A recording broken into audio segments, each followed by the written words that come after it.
इंदौर में गुरुदेव के द्वारा महती धर्म प्रभावना चल रही है। जहां गुरुदेव प्रवचन के लिए बैठते, हजारों लोग सुनने के लिए वहां पर उपस्थित। जितना भी पंडाल लगाया जाता, हमेशा छोटा पड़ता। अलग ही प्रकार की इंदौर में उस समय धार्मिक क्रांति है। आचार्य विद्यानंद जी महाराज गोमटगिरी का सफलतम पंच कल्याणक प्रतिष्ठा करवाने के बाद इंदौर शहर को एक खूबसूरत तीर्थ देने के पश्चात जब वे इंदौर से विदा ले रहे थे, तब उन्होंने समस्त इंदौर की जैन समाज से एक बात कही थी। वे कह करके गए थे, गुरुदेव उसी मंच पर आसीन थे और हेलाचार्य श्री विद्यानंद जी महाराज कह रहे थे, मैं ये इंदौर पुष्पदंत के हवाले करके जा रहा हूं। इंदौर वालों,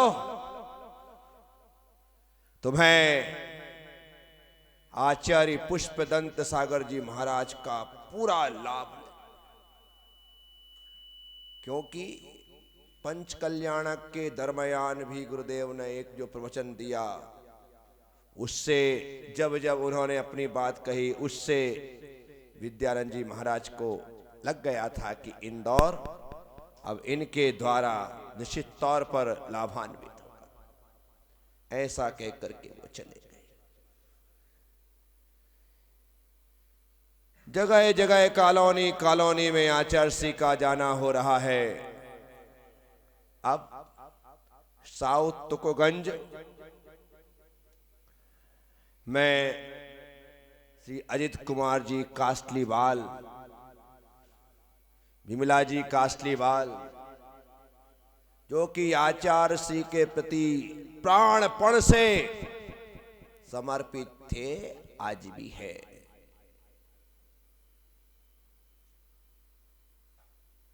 उन्होंने अर्थात पूरी साउथ तुकोगंज की समाज ने गुरुदेव की 1 महीने की प्रवचन माला आयोजित की। जहां आज 56 दुकान बनी हुई हैं, वहां पर पहले आम के बगीचे थे। इंदौर जो अभी बदला है, हमने पहले का इंदौर देखा, एयरपोर्ट में दीवार भी नहीं थी, तार फेंसिंग थी। जब हम लोग इंदौर में गोमटगिरी में वहां पर आते जाते थे, तो कई बार एयरपोर्ट के अंदर घुस जाते थे। तरुण सागर जी कहते, चलो एरोप्लेन देख करके आएंगे, वहां चले जाते थे। एक बार एरोप्लेन खड़ा हुआ था वहां पर, तरुण सागर जी बोलते, चलो छू करके आते। बच्चे थे, एक उत्सुकता, एक जिज्ञासा थी, पर आगे बढ़े, वहां के लोगों ने रोक दिया, बोले बस इससे आगे नहीं जा सकते इसे, जबकि एक बार छूना था और कुछ नहीं करना, पर नहीं, पूरा खुला था। अब तो रंगत ही चेंज हो गई है, अंतरराष्ट्रीय एयरपोर्ट जैसा लगने लगा है, ऐसी स्थिति। तो वो समय था। तो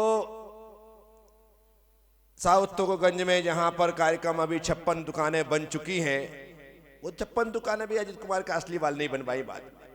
वहां पूरा का पूरा शानदार मैदान था, वहां विशालतम पंडाल लग करके आचार्य श्री के प्रवचन प्रारंभ हुए। सामायिक पाठ पर अर्थात द्वात्रिंशत्का पर सत्वेषु मैत्रीम, जो बाद में आचर्य की एक किताब छप के आई बोधि वृक्ष, उसी प्रवचनों का सार था। 32 दिन गुरुदेव ने वहां पर प्रवचन दिए, अद्भुत था। इसी बीच मैं निवेदन कर ही रहा था बार बार, गुरुदेव मेरा केस लॉन्च कर दो, मेरा केस लॉन्च कर दो। गुरुदेव ने मेरे निवेदन को स्वीकार करके सुबह 4 बजे उठाया।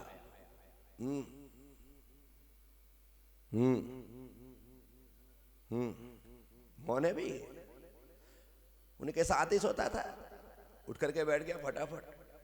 पहले से तैयारी थी, राखा रख करके तैयार थे कि जिस दिन भी बोलेंगे उस दिन कर लेंगे। बस रख दी राख। 1 घंटे भी नहीं लगे होंगे, 55 मिनट से 1 घंटे, गुरुदेव ने फटाफट फटाफट फटाफट पूरा केस लॉन्च कर दिया। पहली बार क्या, कोई देखने वाला नहीं है, कोई वीडियोग्राफी नहीं है, कोई फोटोग्राफी नहीं है। गुरुदेव ने केस लॉन्च किया, आशीर्वाद दिया, सो जा। 5 बजे केस लॉन्च खत्म करके सुला दिया वापिस। क्या आप तारीफ करो मेरी कि इतना कठिन काम पहली बार करवाने के बाद अन्यथा सिर की दशा क्या हो जाती है, वो होने के बाद भी उन्होंने कहा सो जा। उठाया, बिठाया, केस लॉन्च किया, फिर सुला दिया, सो भी गए। सुबह जिसने देखा दंग रह गए, आंखें खुली की खुली। पंडित रतन लाल जी साहब, इतने से भैया जी का इतना कठिन काम जो केस लॉन्च है, जिसके लिए लोग आंखों से आंसू बहाते हैं, करने वाला तो हिम्मत से करता है, देखने वाले रोने लग जाते हैं, ऐसा केस लॉन्च। इतने ज्यादा भावुक पंडित जी तो आज भी ऐसे भावुक है, जरा सा कुछ हो जाए तुरंत आंख भर आती है, तुरंत आंसू आ जाते हैं, ऐसे केस लॉन्च। उन्होंने निर्णय कर लिया कि आज तो प्रवचन में भैया जी को खड़ा करके मैं लोगों को बताऊंगा कि देखो क्या होता है त्याग और कैसा होता है मोक्ष मार्ग इतनी सी उम्र में। केस 8:30 बजे प्रवचन का टाइम, वहां पर वही दीप प्रज्वलन, चित्रानावरण, मंगलाचरण सब कुछ हो रहा है। उसके बाद पंडित जी 2 मिनट बोलने के लिए खड़े हुए। पंडित जी बोलने तो कोई मना थोड़ी करता था, पहले भी और आज भी लोग उनको जो मान सम्मान देते ना, अद्भुत पंडित जी ने अपनी प्रतिष्ठा पूरे इंदौर क्या पूरे देश में बना करके रखी है। अद्भुत पंडित जी है पंडित रतन लाल जी साहब। खड़े हुए, केस लॉन्च मेरा हुआ, भावुकता से भरते हुए, आंसू बहाते हुए मुझे पास में खड़ा करके उन्होंने बोलना प्रारंभ किया। केस लॉन्च में मुझे इतना दर्द नहीं हुआ जितना दर्द उनके बोलने में हो गया। केस लॉन्च में एक आंसू नहीं आए, लेकिन पंडित जी जिस प्रकार से बोल रहे थे, रो रहे थे, मैं अकेला नहीं, बहुत सारे लोग रोने लगे कि हकीकत में इतनी सी उम्र में इतना कठिन काम किया जा सकता है। लोगों को अभी भी विश्वास नहीं हो रहा था, लेकिन मुड़ा हुआ सिर और उखड़ा हुआ सिर दोनों साफ दिखाई देते हैं। बाल कटे हुए हों, मुंडन करवाया हो तो हरापन दिखाई देता है, और उखड़े हों तो एकदम लालिमा रहती है, एकदम वो दिखाई दे रही थी। उस समय अजित कुमार जी, कासली बाल, ये सब पंडित जी ने पहले ही सारी तैयारी कर रखी थी कि भैया जी को आज इस उपलक्ष्य में नए वस्त्र प्रदान करेंगे, आकर के समाज के सामने। अब साल तो उड़ा सकते नहीं थे, ब्रह्मचारी थे भाई, और ब्रह्मचारी भी यूं नहीं, संघ में सबसे बड़े ब्रह्मचारी थे क्या। अब संघ में संख्या धीरे धीरे, क्योंकि दिलीप भैया अर्थात प्रसन्न सागर जी वो छतरपुर से चल के आ गए थे, अब वापिस नहीं गए, तो वो भी ब्रह्मचारी बन गए थे। राजेश भैया अर्थात अरुण सागर जी जो कि साथ में चल कर के आए थे, उन्होंने भी वस्त्र परिवर्तित कर दिया था। प्रमोद मामा वो भी साथ में रह करके उन्होंने भी वस्त्र परिवर्तित कर दिए थे। सूर्यकांत वो भी बिहार करवाने आया था, उसने भी वस्त्र परिवर्तित कर दिए थे। अमित भैया टीटू जो कि अशोकनगर से, वो मई में आया था, नहीं 21 दिन पहले हो गए, 1 महीने बाद आया था। तो ऐसे हम सब लोग, ये संघ है। अब उसमें बड़े भैया हम बड़े शानदार तरीके से वस्त्र स्वागत सम्मान के साथ दिया गया। कपड़े तो कई बार मिले थे, पर आज के कपड़े थोड़ी विशेष थे। क्या थोड़ा विशेष था, अलग ही आनंद था कि आज वाकई में मैंने मोक्ष मार्ग में एक मजबूत कदम आगे बढ़ा दिया है। पहला केस बन चुका है। इसके बाद वह श्रृंखला वहां पर सब चल रही है। अब तो जहां जाते अपन ही नजर आते, इतना लाड़ प्यार, इतना सब कुछ खूब इंदौर समाज में। संघ में बड़े होने के नाते गुरुदेव को जो भी काम पड़ता मुझे ही बोला जाता, और विशेष करके पहले तो ये मोबाइल वोबाइल थे नहीं ना, ऐसे फोन भी ज्यादा नहीं होते थे। हमारी विमला जी के यहाँ पर फोन था, वो ऐसे घुमाने वाला, ऐसे घुमाने वाला फोन था।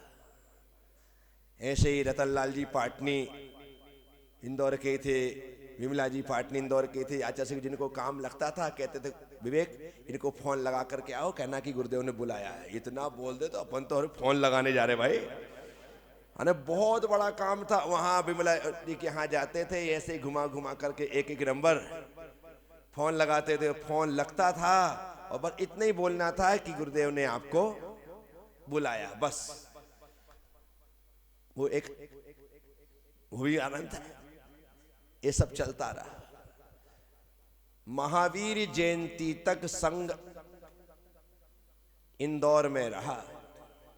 उसके बाद लगातार इंदौर में चातुर्मास के लिए श्रीफल समर्पित हो रहे। लेकिन गुरुदेव ने कहा चातुर्मास तो बाद में, अभी अपन यहां से विहार करते हैं।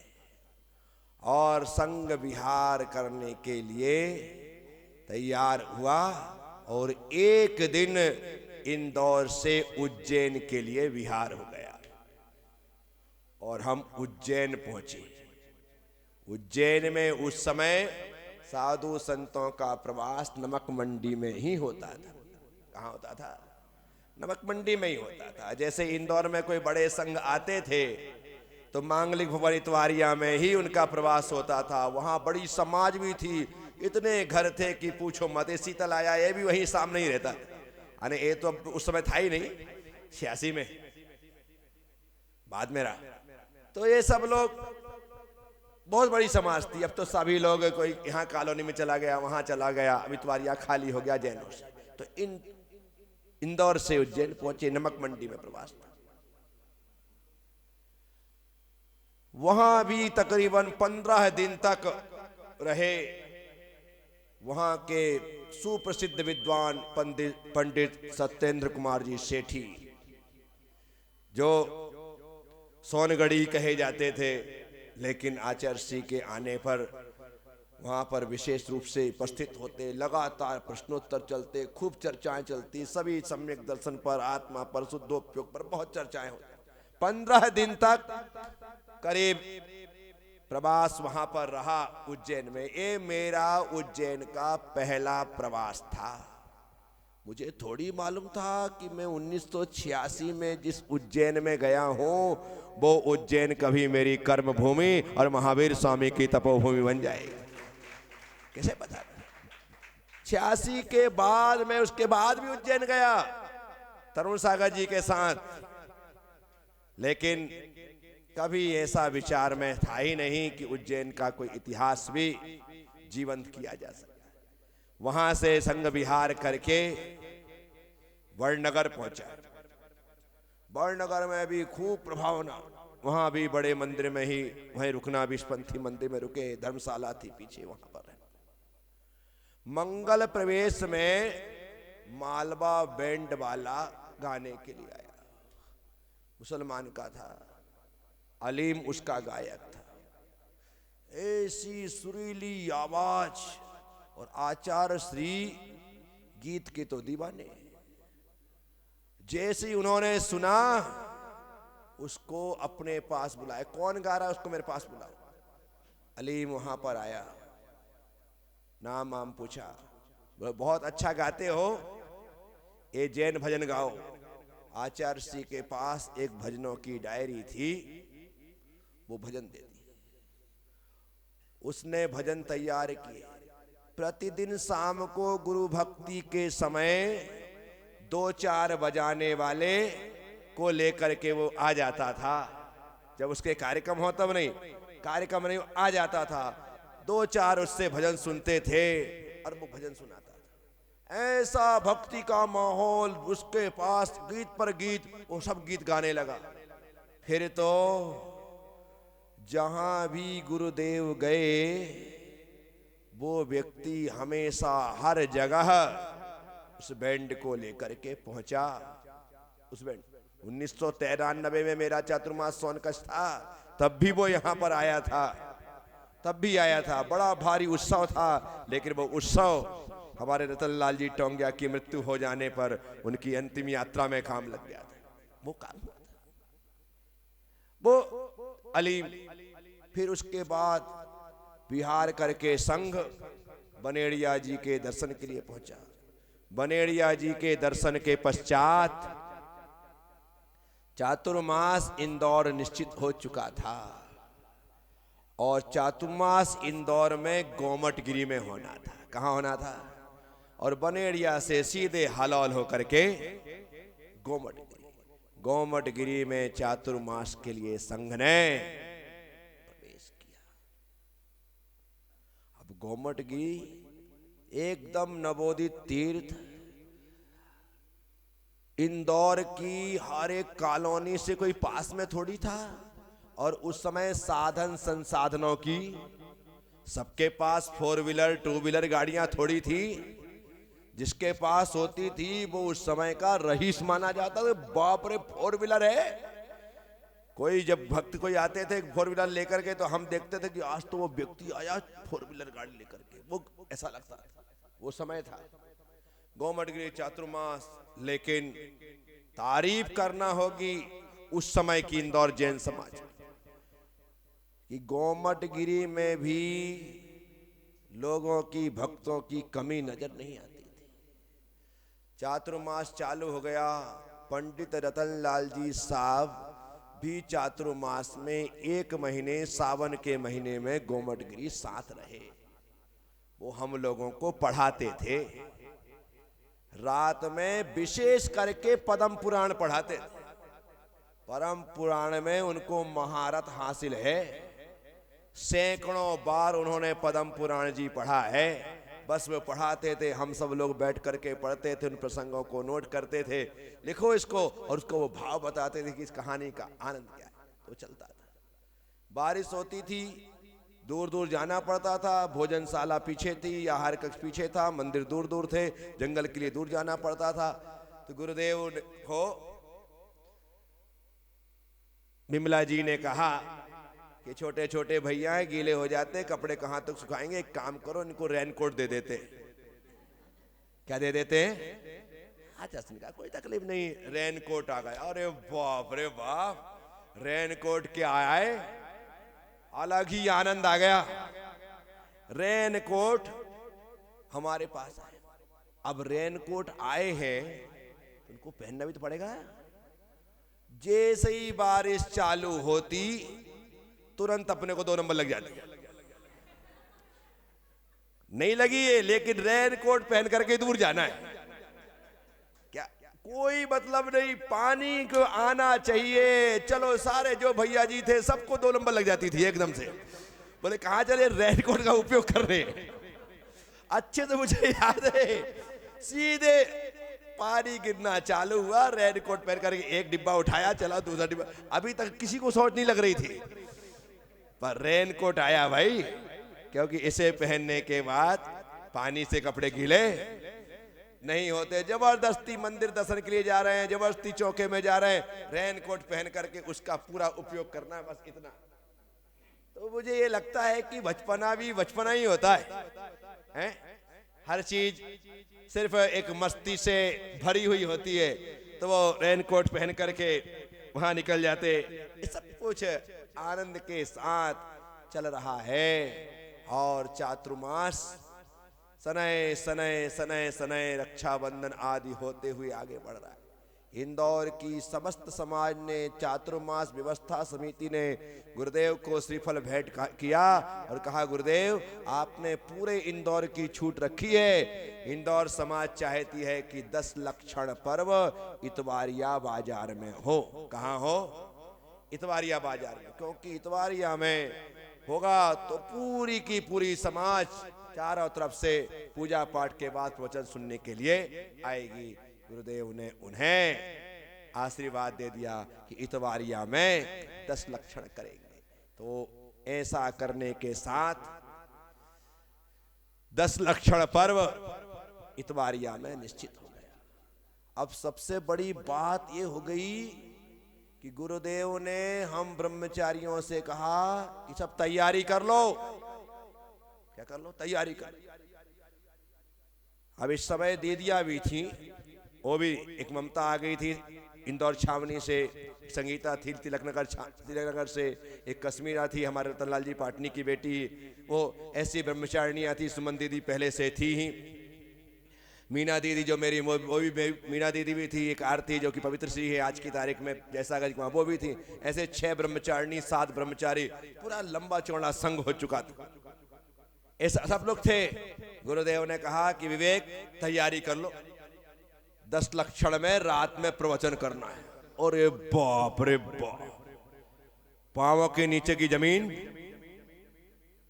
10 लक्षण में प्रवचन करना है। मुझे, कश्मीरा को, ममता को, सुमन को, हम लोगों को ये प्रवचन करने के लिए बोला।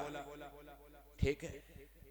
आचार्य श्री ने पहले ही दिन निश्चित कर दिए कि तुमको इस दिन बोलना है, तुमको इस दिन बोलना है, तुमको इस दिन बोलना है। ऐसे 10 दिन में 3 दिन अपना नंबर था, 3 दिन अपने नंबर थे। अब कौन कौन से दिन किस किस विषय पर प्रवचन करने हैं, अब प्रवचन करेंगे तब बताएंगे, आज क्यों बताएं। इसलिए अभी तो गोमटगिरी में ही हैं और वहां पर गुरुदेव ने पहले ही बता दिया है। तो सारी तैयारियों में सभी लोग अपने अपने हिसाब से लग गए हैं। बोलिए श्री आचार्य गुरुवर श्री पुष्पदंत सागर जी महाराज की।